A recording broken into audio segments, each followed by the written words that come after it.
Well, hello again, everybody, and welcome to episode 243 of the 3 Point Podcast. We're teamed with Skymint Cannabis, Michigan's leader in the industry. Over 15 locations throughout the state of Michigan. Make sure you check out the Skymint Reserve, the good stuff. If you're over 21, go online at skymint.com. Sign up for the rewards program. You know, they're the one-stop shop for pain relief, help sleeping, or just to chill out. Skymint's still offering the coupon code 3.20 at the Corona store for 20% off Skymint products, and it's only new customers. Also, we're proudly partnered with Memorial Healthcare, home of the Now Community Wellness Center. Sign up, get yourself in shape, and a whole lot more. 115,000 square foot facility features a full medically based wellness center featuring state-of-the-art workout equipment, fitness classes, and an indoor track. Memberships also include sauna, lap pool, locker rooms, private showers. Place is just a gem. For more details, go online at memorialhealthcare.org or call 989-720-CARE. Our local partners also include AZEE Printing Solutions. Man, they're doing up some great stuff for us. I know I've got some friends and family that are checking out AZEE Printing right in the heart of downtown Owosso for all your printing needs, especially for embroidery or silk screening. Capital Sports Fieldhouse also on board. They're our sponsors of the Prep Spotlight, Crow Real Estate and Auction, Nelson House Funeral Homes, Rivals Taphouse and Grille, and Success Group Mortgage and Servicing. Well, fellas, Thanksgiving is right around the corner. It's that time to talk food. Who wants to start? I was going to ask Ted, are you still on did you continue the diet thing the contest? Are you continuing that, or is Thanksgiving basically going to wash it all away? No, I've slipped up a little bit. I have to admit it. I had Come on, man. You did the hardest part. You did the hardest part. I'm at this part. I haven't done the hardest part. You did the hardest part. Now you just got to maintain it. I mean, what the hell? Well, it's easier said than done, young man. Let me tell you. Especially with that schedule. I haven't slipped that bad. I mean, I put 5 back on, but no.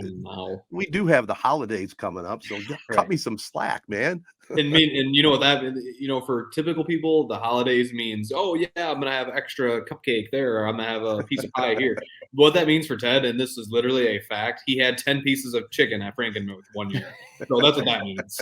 This story, we talk about food and Thanksgiving and stuff on the podcast a lot. This story is going to, however long that we do this podcast, I think it's going to come up every single time. It's not every day you ask somebody how many pieces of chicken they've had, and they give you a truthful answer that is higher than 2 or 3. And I'm not kidding you. I said 10. I seriously think it was 10. That's not an exaggeration. I'm kind of proud of it. I mean, that's quite an accomplishment. I mean, it is damn good chicken up there at Frankenmuth. Let's admit it, man. It's the best. And those are just small pieces. Come on, Jared. They're not that big. Yeah, it's not like a whole rotisserie chicken from Meyer or something. I mean, you guys could put away 10 chicken wings, couldn't you? Yeah. Oh, yeah. It's fair. When Thanksgiving comes around, it's you guys know I go back and forth kind of on. I feel like it's a little bit overrated at times. Sometimes I would rather just prefer, kind of what I would call like a fast food spread, burgers, fries, pizza, chicken wings. But I'll do with Thanksgiving meal. I mean, it's always so well cooked. I mean, I'm going to my aunt's this year. There's always the buttered noodles. There's always the rolls. There's, turkey. I'll have maybe one little sliver of turkey. I don't like to waste my hunger on it. But ham is usually my number one go-to when it comes to the meats. It's funny you say that because talking to some people at work the last, few days or last week, I swear everyone that talked about what they were making, they were saying they were making ham.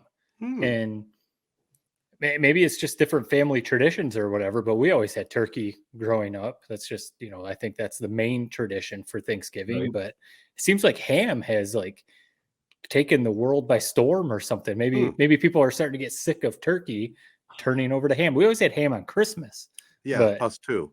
Well, in fact, our company gave away, we had a choice of either a ham or a turkey, and I picked up a ham. That's unbelievable. You're the number one turkey on Thanksgiving guy. Well, speaking of that, Jared, I mean, this is the 3 Point Podcast, and we've talked about this in previous Thanksgiving podcasts, but we're going to do it again. But this time we're nailing it down. Three favorite items on the Thanksgiving menu. I'll start it, guys. I'll make it short and sweet. Let me throw out a disclaimer.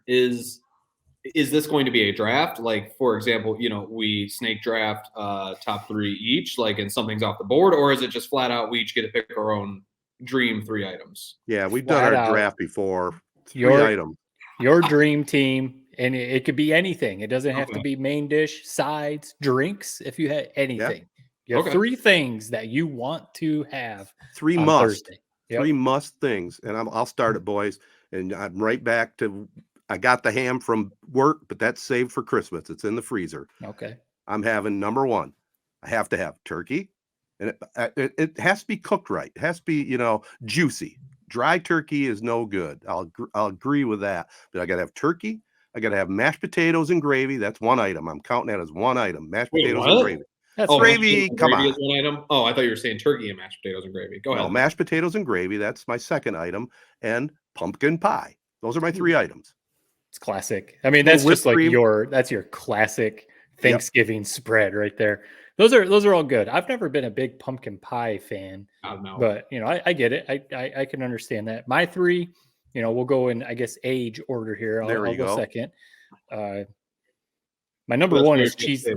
Yeah, number 1 is cheesy potatoes, and I know it's not everyone has that at their Thanksgivings. Maybe that's kind of a more specific thing, but my wife is making it where we're going this year, and I've got to have cheesy potatoes. I could honestly, that could be all I eat. Give me all cheesy potatoes. 2 is whatever bread, dinner rolls, or, the Grand's layered biscuits, or if there's like lemon poppy seed bread, whatever the bread is that's out, give me all the bread. And then number 3, that's probably going to make Ted walk up and get up. Oh, I know what's coming. I know the green bean casserole. Green bean casserole. I will never have it the rest of the year, but for some reason, that's that one thing on Thanksgiving. I do want it. I like it. It hits the spot on Thanksgiving. Rest of the year, I'm good. Those are my 3. Wow. I feel like you guys have kind of missed a lot of really good selections. I mean, Ted, yours was straight off of like AZEE, like the typical like Thanksgiving menu, the first 3 items. We are talking Thanksgiving. That's fair. So I mean, that's the thing with Thanksgiving. Sometimes it's the best part about it, and the worst part is the tradition. Some of the same foods over and over. Turkey, nowhere near my top 3. Like I said, I'm on the fence if I even grab a slice off the turkey heap this year for my plate. I feel like it's just waste hunger. So my number 1, and this is an easy number 1, rolls. I mean, they're basic. They don't take much. You just grab them from Meijer. You don't put too much thought into them. But guess what? Everybody grabs 2 of every time. And guess what? Everybody has on their plate, no matter whether whatever your race, religion, creed is, you're always going to have rolls on your plate. They're so good. Yep. Butter, warm it up a little bit, or have it sit out for a bit. I mean, you can't beat it. Number 2, I'm going with what Matt said. I agree. Green bean casserole, man. It is so good. I wish I had it more. I'm not sure why I don't. It's always welcomed at my dinner table, especially my Thanksgiving dinner table. I wish I had cheesy potatoes. I don't have that. I mean, you sound like the Thanksgiving dinner I need to find my way to next year. And then number 3, I feel like I'm missing a big one, but I just got to keep rolling. Number 3, I'm going to have to go with mashed potatoes and gravy. That's a great selection, Ted. You can't be beat. It's classic. Narrowing your list down to 3 is very tough. A couple honorable mentions I'll just throw out there real quick. I mean, the M&Ms, usually peanut, that are put out for while you're watching the first quarter of the Lions game. Usually that's where all my hunger goes anyway. So those are a very honorable mention. And when it comes to dessert, I'm not a big pie guy. So I've always just been, give me the vanilla ice cream, give me a little small sliver of whatever pie there is, and then just douse it with whipped cream. So those are my honorable mentions. It's amazing that M&M's made the list, but you can't go wrong. M&M's, it's a classic little, grab a handful and snack on them. Yep. The best thing about the rolls, and I'm all bread. If I ever had to go no carbs or take some diet like that, I don't think I would be able to do it. You can, like you kind of said, you put them on your plate because you're going to soak everything up. If you've got the mashed potatoes and gravy, you know what you're doing. You're dipping that roll in the gravy. If you've got the green bean casserole, I know you don't, Ted, but you dip it in there. The cheesy potatoes, it's just, the rolls are so versatile. The one thing about it, though, it's the same with any restaurant you go to where you get breadsticks. They fill you up quick. Mm-hmm. So I could definitely grab 4 rolls or whatever the bread is. But then next thing you know, you're just full because you're filled up on bread. But yeah, That's my go-to. You know, you were talking about my diet, but rolls are obviously solid, man. Now, do you guys? This is, you know, I'm a hillbilly, so you know, when I grab a roll, I usually grab a couple, and I save that last one to just scoop all the gravy and juices and everything else that's left on the plate. That my plate's as clean as can be. You don't even have to throw it in the dishwasher. It's so clean. I could see that. That does not surprise me at all that you are sitting there licking your plate basically clean. No, I can't wait, man. It really is for those like Thanksgiving. I feel like maybe in some ways is a little bit overrated as a holiday. I've always loved it because Christmas Day, you know, we always spend it just my 5-person family, whereas Thanksgiving has always been, you know, my whole dad's side of the family. I've always loved extended the actual holiday where we're all together. But can be a little bit overrated sometimes. I mean, I feel like sometimes it just feels like another lazy Sunday where you're sitting there watching football with a, you know, stomach full of food. But those 2 hours that you're sitting at the Thanksgiving dinner table, I mean, they're probably 2 of the best hours of the entire year. Yeah. You know, and sharing family time, like you said. And the other nice thing that I would say it's not overrated, it's always on a Thursday, and you got that full day to enjoy family, pig out. Then you got a 3-day weekend just to enjoy a heck of a lot of football. And, you know, we're going to talk about it in the prep spotlight, but, you know, we got great college games, but, you know, 8 games down at Ford Field, you can't hardly beat that, you know. And I've been there, you know, broadcasting games in my career. This year, I'll be able to watch them in comfort at home. Either way, at the stadium or on TV, it's a great event. Yeah. It's such a cool tradition, and I know not every state, you know, does it. They have different schedules, or, you know, whatever they do. Like down here in North Carolina, their state finals were this past weekend. You know, and they some states play them all over. Like they don't have them in one spot, you know, like Michigan does at Ford Field. I know some of them are up in the UP, but, you know, for the most part, they're all in Detroit. It's just such a cool tradition. Like I have vivid memories of being a kid when we used to go up north to my grandparents' cabin for Thanksgiving the whole weekend, and we'd all be playing out in the snow, or, you know, like everyone would be doing all their other stuff, cooking food or whatever. But those games would just be on the TV kind of as like background noise. And I'd always, like, every once in a while, I'd stop and watch for a little while. I remember vividly the year Chesaning won. I remember watching them up there. Like I would check in every once in a while, you know, because I knew who Chesaning was. So like it's just such a cool thing on Thanksgiving weekend. Like you said, Ted, just turn it on, whatever the game is, especially if there's a game you want to watch, then, you know, you tune in. But it's such a cool thing. And I'll give you guys props, you know, your employer, Fox Sports Detroit, or now Bally Sports Detroit, always like a top-notch production too. Yeah, I love I always love, we have all these different announcer crews.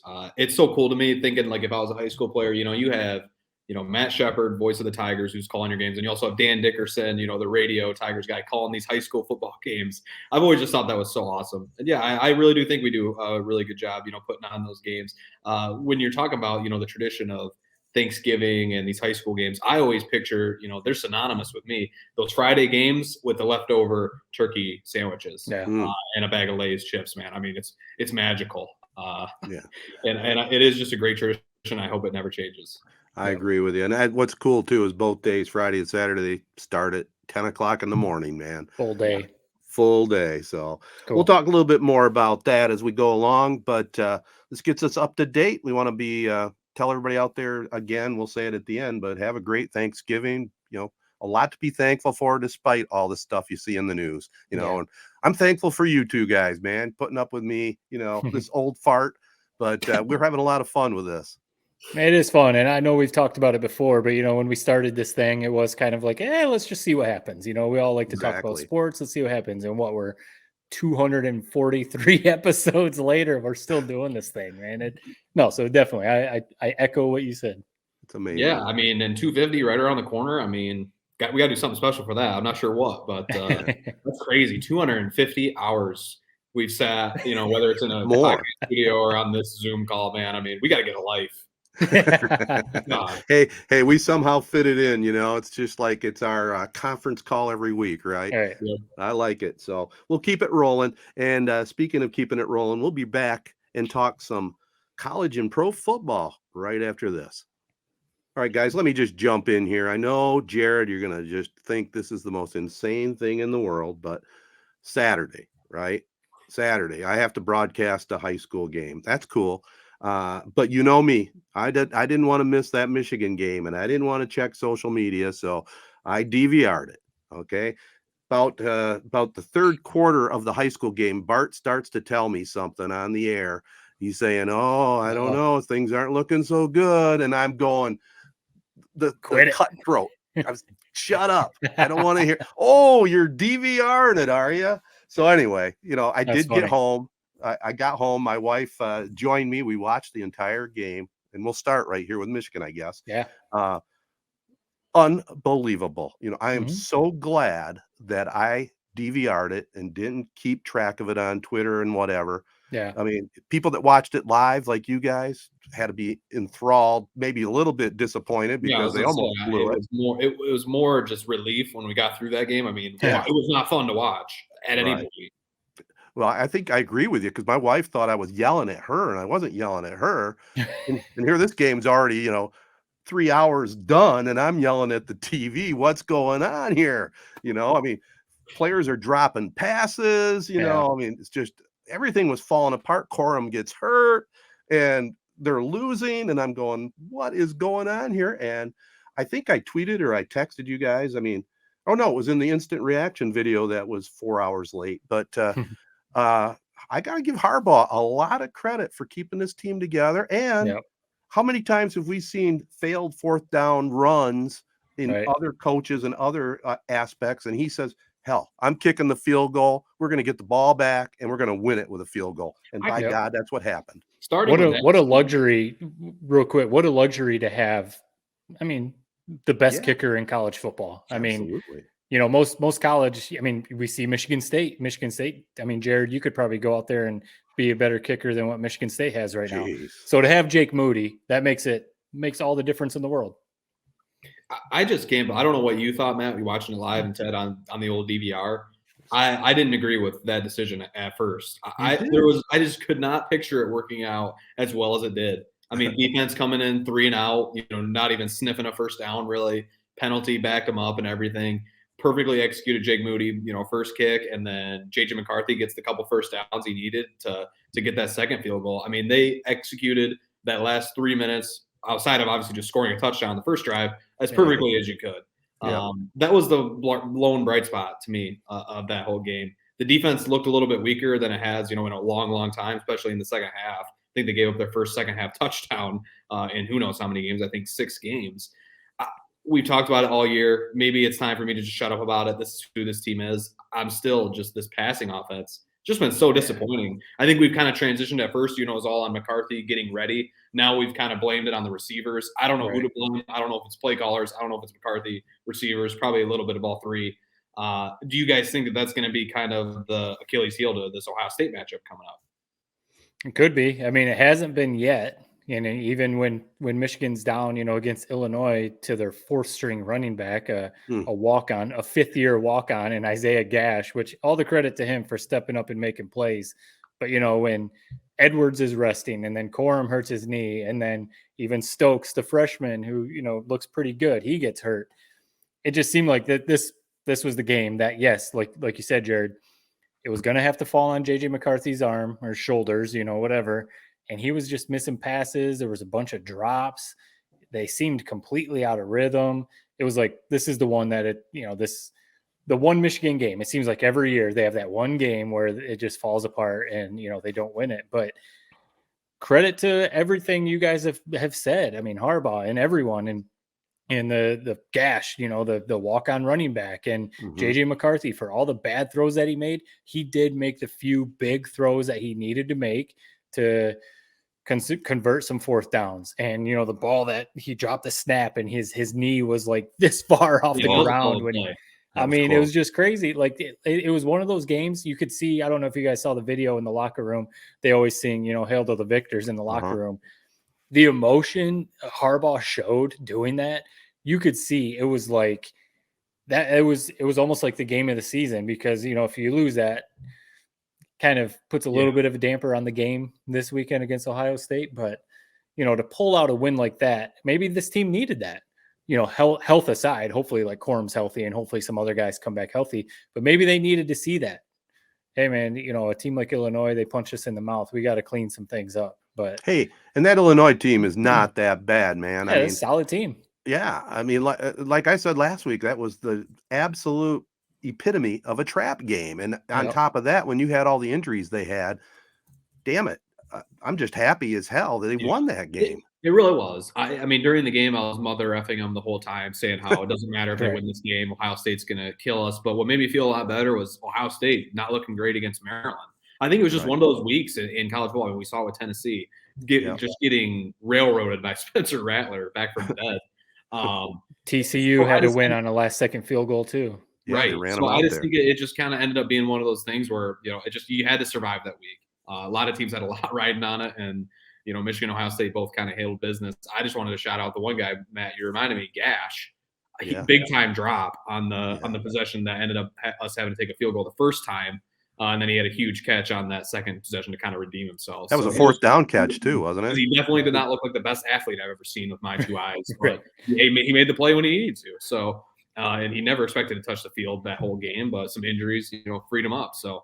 I'll give it to him, man. He made the play when he needed to. And McCarthy had good throws down the stretch, other than the one he missed the tight end on the corner route. But other than that, I thought McCarthy made some good throws and was pretty calm given everything that was on the line.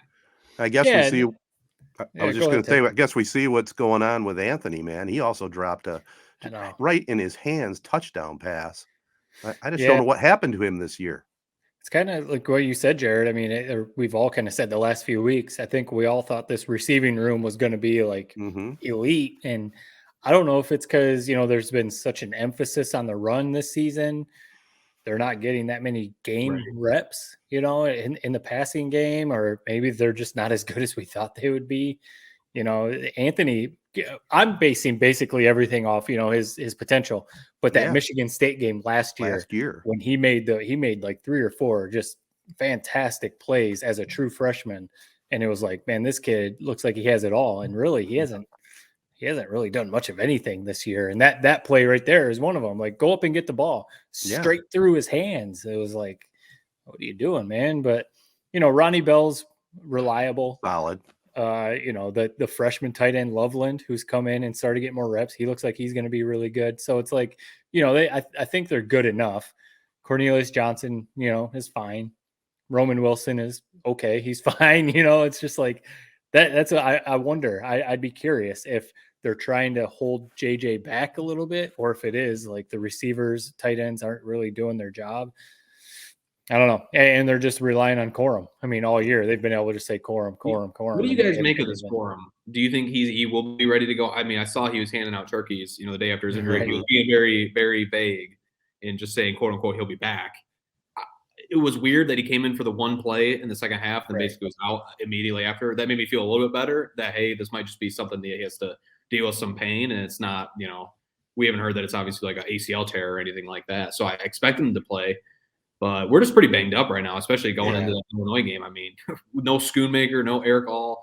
Donovan Edwards is out for like the fourth or fifth game, it feels like, this year. I mean, let's just hope we're healthy going into that game. I don't think we have a chance unless Corum's, pretty close to 100%, especially if we don't have Edwards back there as well. What is the deal with Edwards? What happened to him? I saw something. I mean, I think he's kind of been banged up since I forget what game it was, but he had a touchdown catch and Hawaii. He hurt a shoulder or something like that. But I saw someone say something about a broken hand. I don't know if there's anything to that. Maybe this was just hey, let's rest him so he's good to go for Ohio State. Corum, like you would think if it was a serious injury, even though his like you said, handing out turkeys, his charity is important to him. He's talked about that. If it was like a serious knee injury, I don't think he would be out there walking around doing that. He can limp around if it's like kind of sore, but if it was like an ACL where he's going to be having surgery in a couple of weeks, I don't think he'd be out there handing out turkeys. So it looked like a hyperextension, and maybe it was, I've done that before in basketball, and that was like one of the scariest things because your knee hyperextends and you think like I just destroyed my knee. Blew it out. Yeah. And it obviously hurts. Yeah.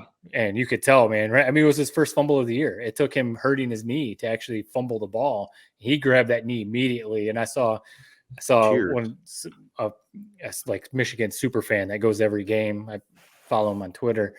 he said like you could hear a pin drop in that stadium when he was down. I can't imagine. I mean, I was the same way. I was working, and the producer of the show that we were doing at the time, our covering SEC football and the other games, he's also a Michigan fan. He's from the Detroit area, and him and I both were just like, oh my God, this was like the one thing, like anything else, get a win and keep Corum healthy. And that was like the one thing that couldn't happen.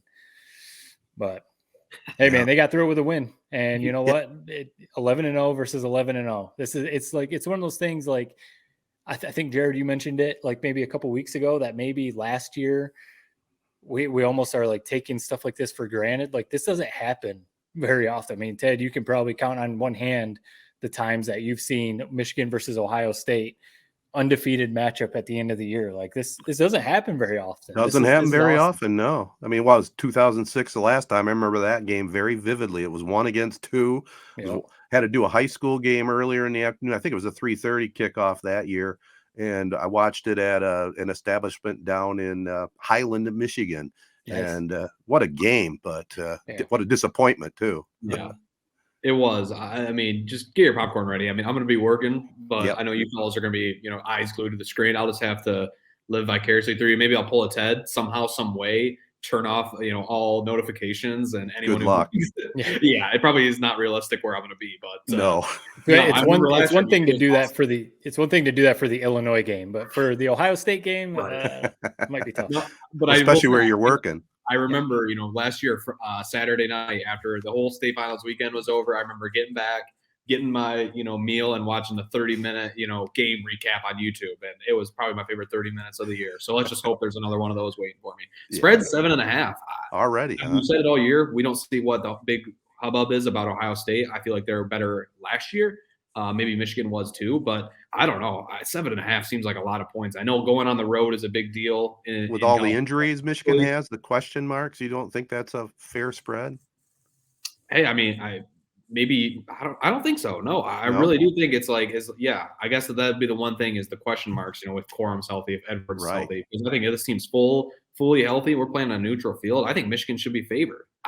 What have you seen? Dating back to last year, we saw Michigan kick the crap out of Ohio State. It almost feels like, Groundhog's Day again this year. But for whatever reason, Ohio State's now 7.5-point favorite. Obviously, it has to do with the fact they're at home, but I just don't see it. Yeah, I mean, I think the CJ Stroud is a year older. He's, probably the favorite to win Heisman right now. Him and Caleb Williams and Blake Corum, favorite to win the Heisman.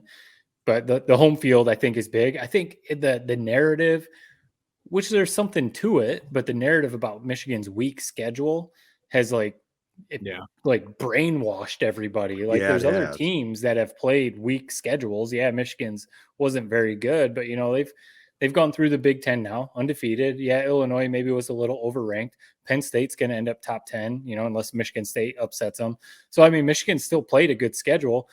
Maybe they think Ohio State, has had tougher competition. They're beating everyone by 30, basically, so maybe that's part of it. But I don't know. I think if we play our game, obviously the big thing is the health. If Corum and Edwards can play, I think that's key. Obviously, that's not some big old hot take. Like they need to be out there playing, for Michigan to have a chance. Unless Jared, you said you've been waiting for it every week. Unless McCarthy has like his career day and, throws for 300 yards or something crazy.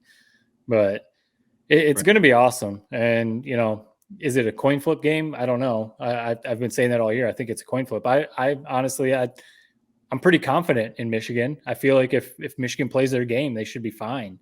But, we'll see, because anything can happen in those games. I'm going to be over in Tennessee. We're going over to my wife's family is over there.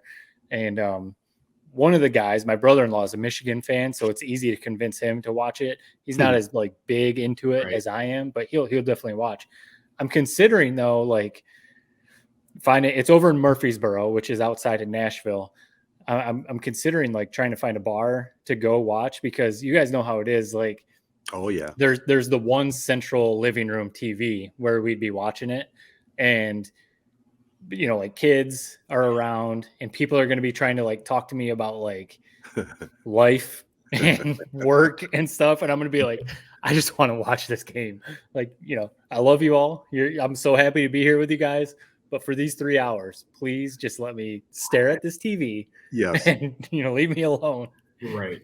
Yeah, you may need to make like hey, I'm going to go on a beer run. I'll be back in a few hours. Right. Yeah, I could see that. Sometimes it's hard though on those, especially big time game like Michigan Ohio State. I know Rivals will have the audio on because it's such a big game for us local guys. But somewhere in Tennessee, it's going to be on the side screen. You're not going to be able to hear the announcers. You're going to be sitting way far back. I don't know. I think you just brave the elements and you sit and watch it with family, man. I mean, that's what Thanksgiving's for. Right. Yeah, that's probably what I'll do. Well, let's break it down real quick. I mean, Jared, you seem to think Michigan should roll them, or at least I'm not trying to put words in your mouth, but personally, I think 7 points in Ohio State's favor is about right, especially where they're at right now. What do you guys think on the game?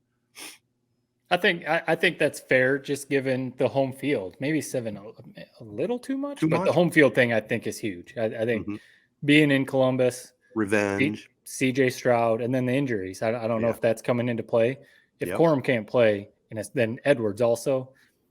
Oh, they're in trouble. I'm not very confident going in. If they're out there, I'm feeling pretty good. I kind of said, I'm if they're healthy, I'm confident. If it's all about who's playing. If Corum and Edwards aren't playing, then hey man, JJ, throw it 45 times and see what you can do. Right. I think this is the way I think the game will play out. I think it'll be very similar to the 2016 game. If you remember that was at Buckeye Stadium as well. Yeah. Basically, my biggest takeaway from that game was I felt like Michigan was a lot better team. Just the environment. If you remember right, that was when LeBron was on the sideline dancing and everything. Mm-hmm. We had a couple bad breaks, the JT Short call and all that sort of thing. So I think it will be a very ugly, close game, similar to what that was. And I think it's going to come down to, like what a lot of football games do, just a couple of 50-50 plays.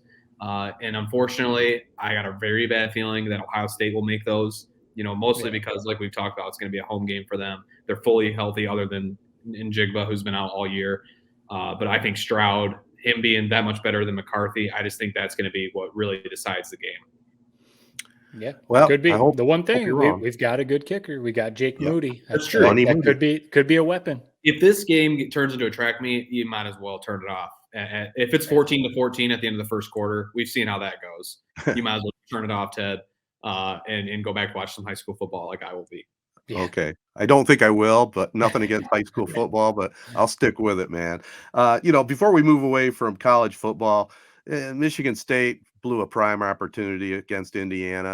I know Tucker's getting a lot of the grief, but a lot of people forget it came right down. They did give up a 17-point lead, but it came right down to a chip shot field goal to win the game in regulation. I mean, people forget about that. I mean, that's not coaching. Maybe it's coaching of the kickers you recruit, but yeah, the weather conditions were bad and all that, but the game's over if he just nails that field goal from extra point range. Yeah. I mean, I honestly, I didn't watch any of it. I was keeping up on the score and, stuff like that. But from the sounds of it and looking at the box score after the game, I mean, they just 100% blew it. Mm-hmm. Like 100% blew that game. They were up basically 24 points at one point. Outgained Indiana by like 400 yards. I mean, they just completely blew it. And, that's fair. I mean, that is fair, but they still could have won it. Right. It was a debacle how that game wound up. I mean, especially, coming down to that kick. I understand, it was kind of a weird angle for the kicker, but you got to put it through the uprights, man. Yeah. I mean, that's what you got, a full-time scholarship. 22 yards. Like Matt said, I mean, I can't make a field goal worth a lick, but I could probably make a 22-yarder. If you gave me a day to practice, an $80,000 scholarship waiting at the end of it. So that's just an unfortunate blow, but guess what? It is what it is. And now I feel like it's really jeopardized Michigan State's bowl chances, which for any program it is a big deal. I mean, you get a whole extra month of practice, your players get to, go to a cool spot like the Bahamas, get to post it for recruits to see, all that sort of thing. But here's the funny thing, and State fans have been the first to say it. The season's over. We're on to basketball. They're going to win this weekend against Penn State. That's how this program has always been, man. Right when you think they're out, right when you count them down. We saw it against Illinois earlier this year. They're going to find a way to win this game and still be bowl eligible. So don't be surprised when that happens on Saturday. They're going to get killed. I mean, if you think, I really don't think so. They got everything at Happy Valley. They plan for. They don't care. Oh boy. Penn State's playing to, finish the season top 10. They can make a pretty good bowl depending on how things, shake out. But I'm with you. This would be the game because Michigan State always pulls stuff like this under D'Antonio, and Tucker's done it too. And, beating Michigan last year and stuff. They always pull stuff like this out. But I also wouldn't be surprised if Penn State goes out there and smashes them by 30. Yeah. You guys, we've hammered on this a lot, but we don't need to go deep on it. So it kind of sounds like, Ted, you already said it.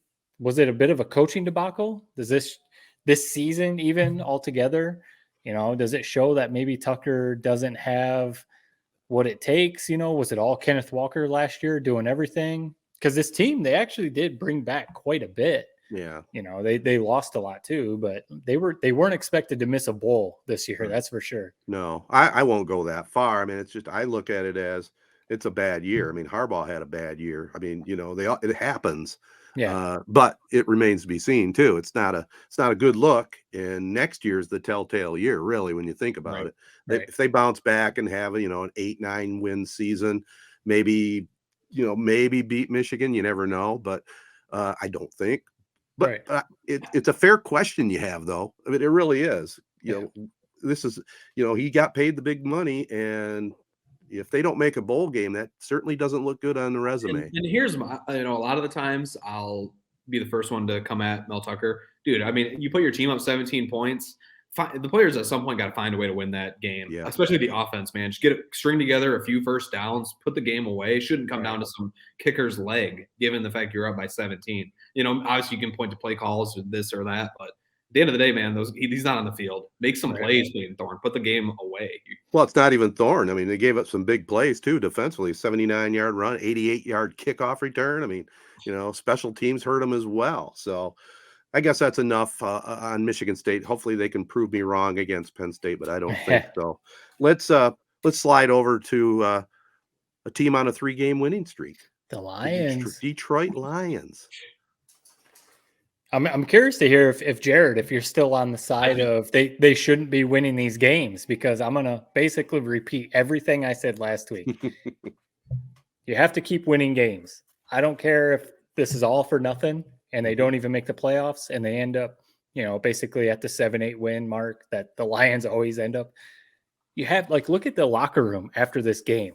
You said it last week, Ted. They are still together. Yes. Dan Campbell still has these guys playing hard. The players look like they want to actually play for the Lions.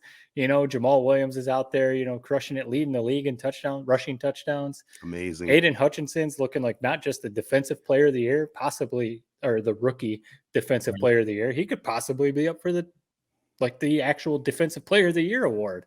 And, something is happening, they're playing really well ever since they traded TJ Hawkinson, which was kind of weird. Funny, they're actually playing a lot better. And I think it's just the winning cures all, because if they would have lost these games, we know what would be happening, that everything would be falling apart and it'd be, fire Dan Campbell and everything. You win these games. And even on some talk shows, they're starting to say, if the Lions beat the Bills on Thanksgiving, look out. They might, be tough down the stretch. So all the positive juju for winning these games for the Lions. Exactly. I said it, last week I said, if they beat the Giants, then I'm intrigued. It's the old Leonardo DiCaprio, Django Unchained. At first you had my curiosity, but now you have my attention, which is all you can ask as a Lions fan. I've always said that. Just get us to Thanksgiving, give us something to root for, something to watch on Thanksgiving. That's what they've done. I mean, like you said, if they win this game, it is officially what is going on with this team. They have somehow turned into one of the top teams in the NFL. They somehow win this game. I mean, they just beat 7-2 Giants. They dominated them. Dominated them on the road. Yes. So I think we're all seeing the same thing. This team really seems to have turned a corner. It's a huge game on Thursday, though. If they get their doors blown off, man, I mean, people will laugh at what they just watched the last 3 weeks. So at least make it competitive, make us proud, give us something to watch. And at the end of the day, if Josh Allen just outplays you, it is what it is. But at least play him tough, man. Yeah. I say go for the win. Well, win. Yeah. Go win. They'll be a national. You're already saying, Matt. They're talking about the Lions now, the 3-game winning streak. Some of the experts out there. Just think if they beat the Bills, national televised game on Thanksgiving and a 4-game winning streak. This could be a fun end of the year. Would you say that if they beat the Bills on Thanksgiving, it would be the best Thanksgiving day as a Lions fan that you've ever had? I mean, what else? There's the one year that, like, I think it was a meaningless game where Megatron had like an insane game, like 3 touchdowns. We all remember that. I mean, what other game would you even point to? I mean, I remember. Well, I remember some. I can't remember the exact opponents, but like Barry Sanders having big games on Thanksgiving, and like John Madden giving him the turkey legs after the game and stuff. So I remember those. But as far as like for the team, what it's doing for like playoff chances, this would be one of the biggest ones, especially against the Bills. To say that they won, like you said, against the 7-2 Giants, a team probably going to the playoffs. And then if they beat the Bills, which a lot of people are saying the Bills are like a Super Bowl favorite in the AFC, you have to start believing. And, the thing that, a lot of people were talking about, they should start tanking. And, I'm giving you a hard time because you've thrown that out, Jared. Dan Campbell was never going to tank. No. I mean, this dude's coaching for his life, basically. Like this is almost like his last head coaching opportunity. If he doesn't do well, no one else is going to hire him as a head coach. He might get other jobs or whatever. He was never going to tank. He was going to coach his ass off until, New Year's or whenever their last game is. So it's no surprise to see them still out there playing hard and him coaching like crazy. It was just all about if they could actually come together. The defense is actually playing pretty well. Yeah. Jared or Ted, your guys that you're talking about, all these rookies to build around. Yeah. There's some pieces. Kirby Joseph, another pick, my man. Think about this, fellas. I mean, I got two thoughts. Just think how incredible it would be if Dan Campbell takes the Lions sometime to the Super Bowl, number one. I mean, dude, oh my. Well, we got to hope so, Jared. Come on. He's the head coach of the Lions. Well, that's the mission. You guys wonder why I have to have cynical. I mean, they've won cynical. 3 games, man. They're probably gonna get their doors blown off in a couple days. Well, you think I'm saying it this year? No. Super Bowl in the horizon? I don't. Next 3 or 4 years? Why not? Hey, Ted's been saying this for 50 years. Yeah, so but why not? Why not? May as well continue it. It's going to happen at some point. The Cubs, reverse their curse. The Royals won the World Series after however many years that was. It's got to happen. It's going to happen one of these years. And if it's Dan Campbell coaching them, it would be incredible. It really would. And I got to just throw this out. Think about how well they're playing right now, fellas. And we did say, man, we would love to see this Hard Knocks bump, which they blew that. But think about they lost 4 games to 4 really good teams by less than 4 points. I mean, starting off the beginning of the season against the Eagles. The Eagles might be the best team in the NFL. They lost by 3. This Lion team can compete with that roster they have if they're healthy. And I don't think Jameson Williams has started practicing. Who knows what they're actually going to get out of him. But if he can come back and play, that's good for the offense. Jeff Okudah, hopefully he's healthy. But, the defense, they finally figured out how to use Hutchinson. Yes. They were just rushing him straight up those first few games. They've been dropping him back. He's getting interceptions and, he's making plays all over the place. I mean, they've actually figured out the kicking game a little bit. That was a big issue earlier in the season. So, they've put some things together. And Goff, I'm still saying it. He's just a guy. He's a solid quarterback, but he's playing fine. He's playing well. He's doing enough to win. He's not losing them games. You can say that. So, they beat the Bills. I'm with you, Jared. If they beat the Bills, that's there when you it's go. Like, all right. You know what's great? The Kool-Aid gets out. Keep winning. You know what else is great is the fact that we have the Rams pick. I mean, they're probably going to finish lower than us. I would. At this point, it's looking that way. So just keep rooting for the Lions, and more than maybe anything, just keep rooting for the Rams to lose. Amen. And that's kind of my thing. Again, I'm repeating basically what I said last week, but with the Rams pick and with the Lions, like they've been tanking since forever. What's the difference between if they, lose some games and they have the 11th pick versus if they win some and they have the 15th? You know what I mean? Like for the most part, that it's basically the same. So you may as well win these games. Make some guys actually want to play in Detroit, some free agents and stuff and the players on the team. Just win, baby. Let's do it. Let's get the Bills. Next stop. All right. Hey, That's good stuff, boys. Let's hope they get the win. We'll talk. We'll finish the program with a little prep spotlight right after this. All right, guys. I had the semifinal game, New Lothrop and Traverse City St. Francis. And by the way, this portion of the program brought to you by Capital Sports Fieldhouse. It is the prep spotlight. Man, was it a cold, cold day up in Clare, and a much colder day for New Lothrop, man. They ran into a buzzsaw, and I'll be absolutely shocked if St. Francis doesn't, win fairly easily against Lumen Christi in Division 7. Just an impressive team, man. They look like a Division 3 team, really, with the size and speed they had. Well, first of all, I knew it was cold up in Michigan, seeing all the posts and talking to people or whatever. But when you posted the video pregame, I was like, it looks like you're in like the Antarctica or something. Like, where are you at? Could see your breath. And I was in the press box. It looked cold. It just looked cold. It was. No, I mean, we knew that St. Francis was good because of how they beat Ithaca the week before. Yeah, but we know we're fans in New Lothrop, and the head coach Clint Galvis on this podcast, and that's a strong program for sure. So for them to kind of put a whooping on New Lothrop the way that they did, look out! Well, and who do they play again? They play Jackson Lumen Christi, which is also one of the best programs in the state too. So they've already beat them once, and New Lothrop beat Lumen Christi. So I don't know. One thing I know that's good about these two teams is I'm pretty sure that combined they've been to the state finals, I think 24 combined times. Could be. So quite a matchup of two powers. I mean, D7, when you really break it down, it's basically a 4-man race every year. New Lothrop, Tuamo, Jackson, and Traverse City, St. Francis. So it'll be fun to watch that one. I mean, the state finals we talked about at the very top of the pod. It is some of the best football you'll watch. I mean, we love high school football here. A lot of people in the state of Michigan do. I mean, it's one of our big time things. And there's just a lot of great games to look at. I mean, Division 1, I can't wait for this one personally. East versus West battle. Belleville, who won, in overtime last week, went for 2, won the game. Without their head coach. On Friday night. On Friday night. And I would tell you what, I stepped out of our truck. I walked to the bathroom. I was literally thinking to myself, like, dude, if I was a player, I don't think I could do this. It felt like it was negative 20 degrees. Wind was whipping. I was like, I don't know how they're staying warm out on that field. But it ended up being an absolute thriller. They'll play Caledonia, who's got a stud quarterback, Mason McKenzie. Probably got to go to Division 2 level or maybe even up to like a MAC school. So it'll be a lot of fun to see that East versus West matchup. Then my personal favorite, Detroit MLK, Dante Moore, best quarterback we've seen in Michigan in a long, long time, going against the classic program tradition. Very strong, looking very good throughout the playoff run, Muskegon. So just a lot of fun matchups to watch. And I mean, even if you're watching college football on Saturday, it's always great to have, those high school games to flip back and forth too.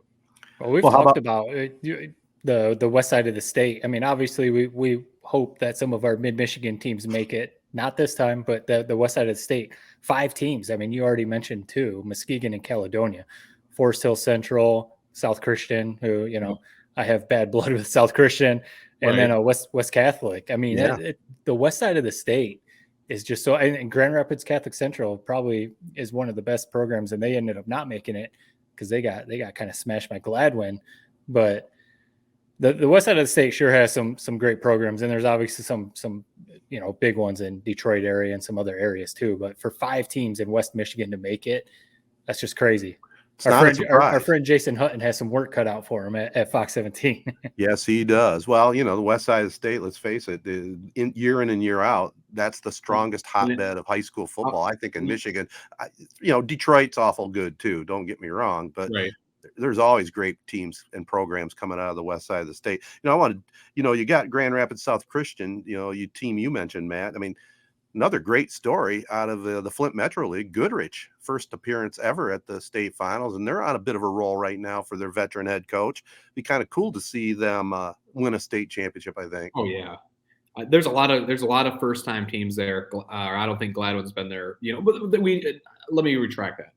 There's a lot of teams that we don't normally see at Ford, which is all you can ask for, man. I mean, we love seeing the powerhouse matchups. Every now and again, we already talk about Jackson Lumen Christi and Traverse City St. Francis, but there's something magical about a team like Goodrich, who's never made it there. They're getting the big pep rally send off before they hit the road for Ford Field. I mean, you just root for a team like that, especially when it's near and dear to us in Flint. Yeah, Friday night, 7:30 kick too. That'd be a nice one to spend the evening watching that one on Bally Sports. And a team, that I had a chance to broadcast that just kicked the living crap out of Fowler, Ubley. They're in the Division 8. I'm going to be interested to see them play again, taking on Ottawa Lake Whiteford. Always have a good program there. So, and the thing with Ubley, and I love watching those D8, D7 games, the wing tee. Ted, you love them because you get there at 10 a.m., you're out by noon, and you're back at home for the Michigan Ohio State game by 1 o'clock. Just catch up on DVR. Correct. But no, I think that's cool about Ubley. They're kind of like the, sort of the Buffalo Bills, where, they made it to the Super Bowl, made it to Ford Field so many times, just haven't been able to get over that hump. So that's another cool storyline to watch with that one. What's the one that we talked about earlier too, kind of before we started recording, Frankenmuth, and it's just Gladwin. Playing Gladwin, and I was talking to some friends, Corona guys, about all these games. We all still love high school football and stuff. It's just crazy to think about towns or cities like Gladwin, like Frankenmuth, not very big at all, and you just have these powerhouse programs year in and year out, and it just. It does it come down to coaching? I mean, maybe even like New Lothrop. New Lothrop's a little bigger than a couple of those towns. But is it just the coaching? Is it just you've got that program in place year in and year out? You're running the same system all the time. But to think about, I looked it up when we were talking about Gladwin. Gladwin's, according to the last census, basically the same size as Corona as far as population. And to think about the program that they're building there, and then. Frankenmuth too. You don't think about Frankenmuth except for fried chicken. Ted eating 10 pieces of fried chicken and going to Bronner's and getting a new stocking and Christmas ornaments. But that's got to be one of the best programs in the state currently, right? Frankenmuth, what they're doing. They got a lot of money in that town, man. Yeah. Right. No, it's definitely there's something cool to be said. I love their football field. I love their logo. It's the classic, the helmet it's just the Frankenmuth helmet with the wings on it as their actual logo. I think that's classic. But their head coach, Phil Martin. What can you say? He's been there I think 9 years, 3 Ford Field trips now. Hopefully they can get a state championship, this weekend. And what I love the most about Frankenmuth, man, and we all can appreciate this, triple option heaven. Pure, unadulterated triple option, midline, under center, everything you want to see that we saw, the old school Corona teams run. Rochester Adams used to be a big time triple option school. They've sort of somewhat gone away from that, sort of like what Ferris does, a lot of more of the jet sweep motion, that sort of thing. Not Frankenmuth. They're pounding right down your throat, triple option, and I just love watching it. You mentioned it, the classic Corona offense. When you think of triple option, that's Corona. That's what we remember seeing back in the 90s or whatever. That's such a classic high school football offense. You've got a good quarterback. You've got like 1 or 2 good running backs, and you're going to triple option teams to death. It is fun to watch. Teams that have perfected it. Especially if you can mix the pass in every once in a while, you can be very dangerous. And, to answer your question, in my opinion, about how these schools do it, it is coaching. You start with coaching. You want a coach there that's there for a long time, that builds the program, has the young kids want to come out on Friday nights to play someday. They come right up through the youth program. It's just a seamless effort, really, when you look at the whole picture, and it all starts with the coach. And, the great coaches, they have the big numbers and they have the good programs. That's to me where it starts. Yep. Yeah, it's got to be. It's got to start all the way at the bottom. Yep. It's cool. It's one of those, I know you're not going to call a game this year, Ted, but such a cool thing. How many times have you, if you off the top of your head, how many credentials do you have for Ford Field State Finals weekend? I think I've done 16 finals at Ford Field or the Silverdome, and then some high school basketball state championships too. So I think 21 overall between basketball and football. So it's a thrill every time, even for old timers. It's fun to walk in there, and where you're going. All the MHSAA people, and they usually, since we've done so many of them, they usually put us right in the national broadcast booth is where we usually end up. So I will miss that. But I'm not going to miss the Michigan-Ohio State game this year. That's right. It's always probably a solid food spread too. Funny side note story. So I work with a guy. He's from Michigan actually, and he ended up he went to high school in like the mid 2000s, but so like a couple of years after me. But he ended up playing quarterback at Duke, so he's a pretty good player. I forget where he played in high school, but he said that his school was so small they had actually like multiple schools rented the area football team, Right. or sorry, the area football field. Right, And that's right. where they played. Like multiple schools shared this one football field. So that was funny. But I asked him when he won a couple state titles, and I asked him, did you guys play at Ford Field or was it still the Silverdome? He said they played at the Silverdome. And he was like that. So then we were talking about the AstroTurf, and he's like, that AstroTurf was terrible. Yes. He was like, we played there the last year that the games were played at the Silverdome, and we all got like a skin infection from the Silverdome AstroTurf because we were rubbing on it the whole time or whatever. So anyway, the Silverdome would have been really, yeah, it would have been really cool to play at the Silverdome, you know, where Barry Sanders was running up and down and stuff like that. But Ford Field, it would be, that's a cool venue. It'd be cool to play a game there. I will tell you this though, I know we're wrapping this up. For broadcasting a game, the Silverdome was second to none because they had that club level. That's where all the press boxes were. So we were just above the lower level. Ford Field, man, you're 7 stories up. Right. You're in the nosebleeds. Yes, I actually checked that out the last time I was at Ford Field. And I was shocked at how high up they are, man. You'd have to rely on the monitors. You had to, yeah. That's how we did it, man. And if it was a delay, you were screwed. Yeah, you'd look on the field, then you'd look at the screen. But yeah, I missed the Silverdome for a lot of different reasons. The main one, it was a lot closer to get to than having to drive downtown Detroit. Right. All right, guys. I think we made it through. It's going to be a good Thanksgiving. I think we got a lot of great football. We didn't even talk about the other great college football games. Thanksgiving weekend is just so special. As we've already touched upon, football. Do you guys, before I wrap this up, I'm on my soapbox a little bit. Dickie V said the other day that college basketball really shouldn't start their season till Thanksgiving. Do you have any thoughts on that? 100% agree. I mean, we like some of these, the Michigan State game on the aircraft carrier, and some of these. Michigan won that tournament in the Bahamas or wherever it was 2 or 3 years ago or whatever. That stuff is cool, but no. It doesn't feel right. I watched Michigan, I've been watching their games. It just doesn't, it's like, I almost don't even care about these games right now because, we're in the thick of Michigan football, potentially winning a national title. So no, at minimum after Thanksgiving, I'd even almost say closer to Christmas, go like mid to late December, when you start, but definitely not. But before Thanksgiving, these games don't even feel real. It's tough. No, they don't. I mean, I guess my only question would be, is if we back the schedule up, do we lose out on the Maui? Do we lose out on the Battle for Atlantis? Because what we talked about, those are awesome. And it's not Thanksgiving weekend without the Maui Invitational going on. So if that got shifted around, then I wouldn't be for it. But I do agree there is something weird. And I'll be the first to admit, I think Michigan has already lost the game. I don't know anything about it. I know they got their doors blown off by somebody, but Arizona State. Until this game on Saturday is over with Michigan and Ohio State, I don't even care. Yeah. We'll catch up on that when we need to. Amen. Agree 100%. All right, fellas. It's been a fun podcast as always. Presented by Memorial Healthcare, home of the Now Community Wellness Center. Sign up, get yourself in shape, do a whole lot more. Big facility, beautiful building, full medically based wellness center, features state-of-the-art workout equipment, all kinds of good stuff. For more details, go online at memorialhealthcare.org or call 989-720-CARE. We're also teamed with Skymint Cannabis, Michigan's undisputed leader in the industry, many locations throughout the state of Michigan. Check out the Skymint Reserve. Go online at skymint.com, sign up for the rewards program, and Skymint's your one-stop shop for all your cannabis needs.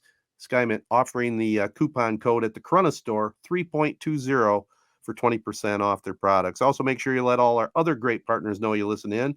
They include AZEE Printing Solutions, Capital Sports Fieldhouse, Crow Real Estate and Auction, Nelson House Funeral Homes, Rivals Taphouse and Grille, and Success Group Mortgage and Servicing. This episode of 3 Point Podcast was recorded at StreamYard.com.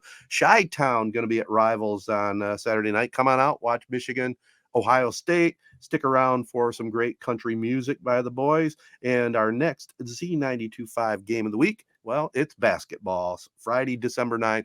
Owosso at Corunna will be our opener. So that should be a lot of fun as always. So until next week, so long, everybody. Peace and love. Be kind. Have a great Thanksgiving, and we'll talk to you next time.